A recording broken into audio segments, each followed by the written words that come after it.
if you're thinking of it like if you're not willing to suspend your disbelief, right? Like when you go to a movie, right? You have to suspend your disbelief, or else you're just not going to enjoy the movie. Yeah.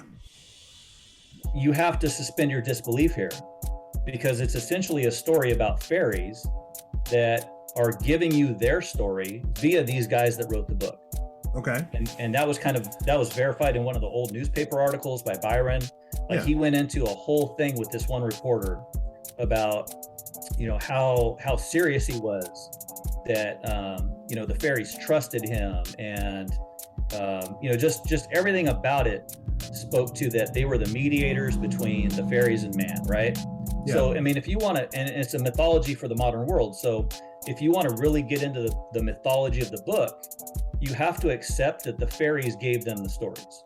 And all they are doing is reporting what the fairies have told them. Okay. And so when I get to things like people will tell me, well, Byron would never lie. Well, there's one of two ways you could look at it that could justify why the back would be important. The first would be he's keeping the secret. The fairies told him he's not going to give up the goods because he's promised them that he's not. That would be one way. The other way would be they never told him. They hid it within the information that they gave him to write the book. And for him to say something like to Brian Zinn, right, where he goes, the back of the book has nothing to do with the treasure hunt. I would totally agree with that. It doesn't have anything to do with it. It's not going to answer any of the clues in the verse. It's not going to answer any of the clues really in the images. It's going to be things that in some way are similar to where you end up if you were to get the answer right. And so that's kind of how I look at things. Like I'm in certain places, and when I look at stuff in the back, I'm just seeing where do I end up and trying to put myself in the right headspace so that I can think, how does this relate to this puzzle that it's trying to get me to think about? That's kind of how I use it. My problems with the back of the book, like back in the day when we did the first 12 podcasts, even going to last year, right before the manuscript came out, I was hoping that someone would give me something from the back of the book that I would latch onto, because it's a whole section of this book that I love that I don't pay any attention to, right? And I would love to pay more attention to it. But given what we know about how it was made, and especially in the manuscript, right? Like you were asking who wrote the book. It's plausible and very likely that Sean and Ted were writing a parody of another book, right? Sure. Yeah. And it was all done prior to this, prior to the treasure hunt. It's highly possible that Byron wanted to get it packaged with the treasure hunt and wrote the fairies because he had a text full of fairies. Sure. And like we know, like if we look at what is it, Handy Mandy Core, right? Mm-hmm. Handy Mandy Core in the manuscript isn't even named Handy. In fact, there's a lot of fairies in the manuscript that aren't named what they're named in the book. They were like, the text is the same. For the most part. There's a lot of cleaning up. There's a couple of little changes, but like they're named completely different things. It's pretty obvious it was written. I mean, we know it was written prior to the treasures being buried because of the dates of everything. Like I just don't see how now, given the facts, I can't make the leap in my head to tie it into being relevant. Which sucks, like I said, because I really want it to be relevant. I really want there to be something back there. I could see, because there's a lot of fairies that are in the back of the book that aren't in this manuscript, right? There's a lot that aren't in any lists. I could see them being relevant, though, because they would have obviously been written after the treasure hunt. Yeah, we know from that one article, they talked about how many fairies he wanted, and he wanted one for each state, and they ended up with 76. So that they had less than 50 at that point. Yeah. Was the page that interested me the most was 93. That was the update that was actually sent to Sean and Ted, and it has a date on it. That was out of all the 1681. Yeah, exactly. So it's like midsummer of 81, and here are the fairies that we got, right? And there's like, it numbers them down to like 50. Yeah. And And then then over on there's the right, it's like 30 unassigned, right? And it yeah. wants like, okay, we want 6 good fairies, we want 8 from other time periods like the 50s and 60s, we want some from the South, rural, Hispanic, Black urban, Black rural, like one for each of these things, right? And he basically is like, this isn't the OEO, which is like the Office of Equal Opportunity, right? So he doesn't care about like how that these all have to be equal, but he just wants everything covered, right? So that it's just more of like it covers everything, right? And then below that, possible additional fairies. And there's some of the brainstorming on some of the ones that we actually have in the back of the book, like the geodesic gnomes, the calcubus is down there. Um, that one to me was like super interesting because one of the things that I've worked on with that specific fairy is the letter E, which is Euler's constant, and that has some very interesting things going on with it that um, could tie into some of the stuff in the puzzles. So the letter E, it it approaches 2.718, and so when you think of like verse number, image number, how we match things up, verse 1 and image 8 would be Houston, verse 2 and image 7 would be New Orleans. And so it's 2.718. And those two puzzles seem to be like very connected. Like the 982 train goes back and forth between them. I found a lot of things just because they're close on the map. I think like he just works some things into those two puzzles that kind of overlap. Mm-hmm. And I think Jupiter and Saturn are some of the things that relate between those two puzzles. But there's just a lot of things. And when I saw E, like for um for New Orleans, like for me, pi is relevant. And then in Houston, I is relevant. And when you look at the one of the like one of the functions that comes out of that is like E pi I equals 1 + 1 equals 0. It's just a formula, right? And all those letters that are useful in my theory were in this one theory about the letter E. And so I was just kind of like blown away, especially with like the how it approaches 2.718. Um, yeah, just like little things like that. You don't have to know anything about calculus or the letter E, what the log of E is, any of that stuff.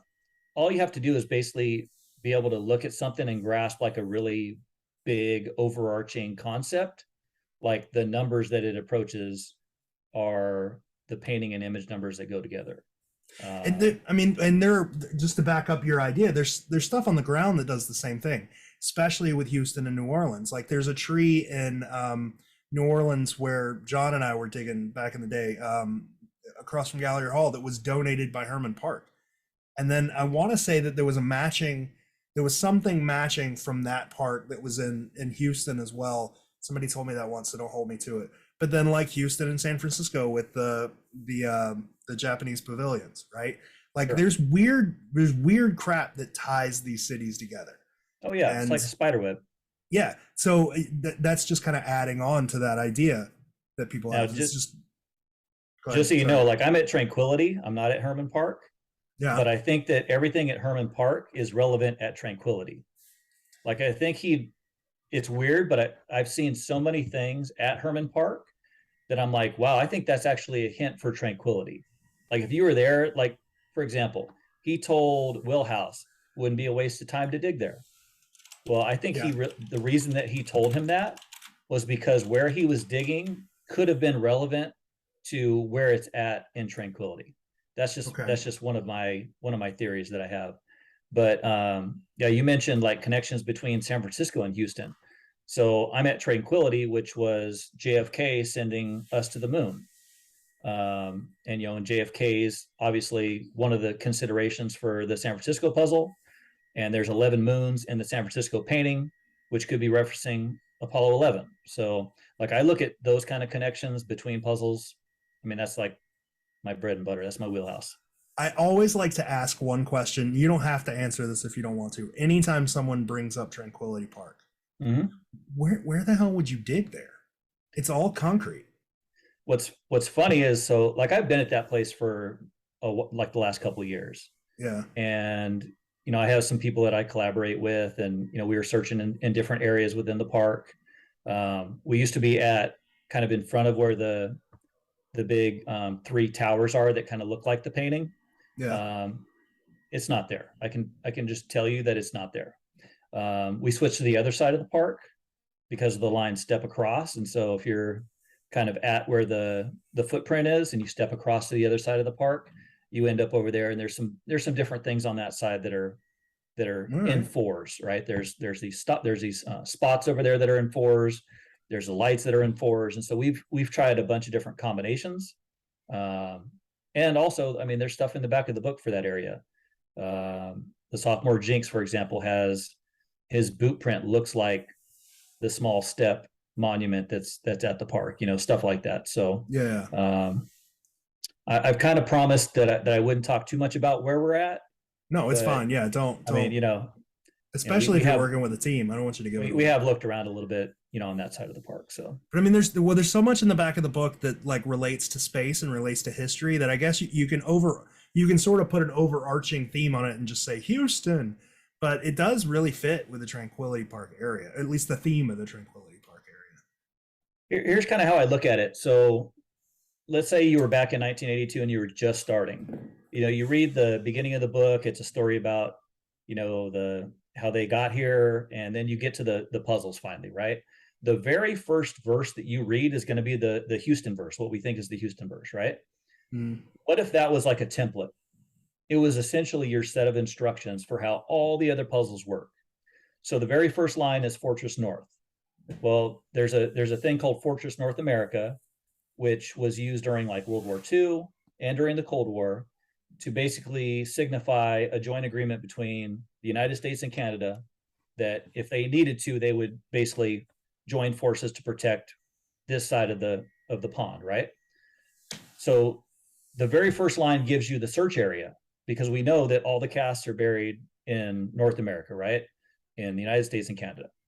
The next line gives you the Ayn Rand reference. So think about that. The very second line of the first poem is a literary reference. And we know how important now those references are throughout all the rest of the poems. They are just sprinkled throughout. And the second line that he chose to leave us with is a literary reference. And it's a Russian one. So it almost puts you in a time period between World War II or the Cold War. Well, it's the Cold War then, right? And okay. then the third line, Friendship South. Okay, so now you go from this big macro view of the search area being Canada and the United States to now the friendship state is Texas and it's in the South. You have a star in the painting for the Lone Star State. It's the first thing that gives us an actual state, and it's coming in the verse and in the painting. So when you look at the other paintings that we know, like there are states in, like this would be essentially the template, right? We're giving you the search area, we're giving you a literary reference, and then we're getting into what state it is. So from Okay. there, like I just look at everything backwards because I think the back of the book is the most important. So when it says take your task to the number 982, I don't look at that as go to the 982 train. I look at that as the 982 train that you find in Houston will take you to the job goblin in the back of the book. And then that will take you to page 10 because the job goblin is also on page 10. So when it says the 982, you look at those numbers on the map page on page 10. The 9, I believe, is Cleveland. The 8 is New Orleans, and the 2 is New York. I might have those numbers off a little bit, but Okay. I mean, I get where you're going. like essentially, like what I think is it's telling you, it's almost giving you a confirmation that the paintings share the clues, which is right in front of the intro poem as you go into the paintings, right? So I think it's almost like a template that he's laying out for you in that first verse. Those like first 6, 7 lines are almost giving you the instructions for all the other ones. This is how you're supposed to do it. And then once you're past that, then you actually get into the solve. Like, where do you need to be? what instructions do you need to follow, and then you kind of go from there. That's just personally how I see the first verse working. It's like a template. Okay.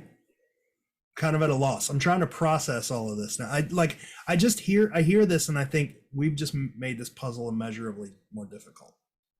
Wouldn't Like that make it easier though? Like if you were given something that would guide you in the very first verse for all the rest of the verses, I things to think if it look was for. I think if it was direct, but like it's not direct, it's we're just making a lot of assumptions. If that makes sense. I mean, I'm not trying to say it's wrong. I'm just my only comment listening to that is, wow, that's difficult. That's all I could come up with. Wouldn't you say though that we've made assumptions about verse 1 based on the 3 that have been solved? I mean, 100%. Like we're working Yeah. backwards from those ones, right? I mean, Yeah. what if that's not it? What if that's not how it was intended to be done? What if it was intended to be done? Here's the very first verse. And if you understand how this verse works, it's going to help you in all the other ones. All right. Okay. That's just how I look at things.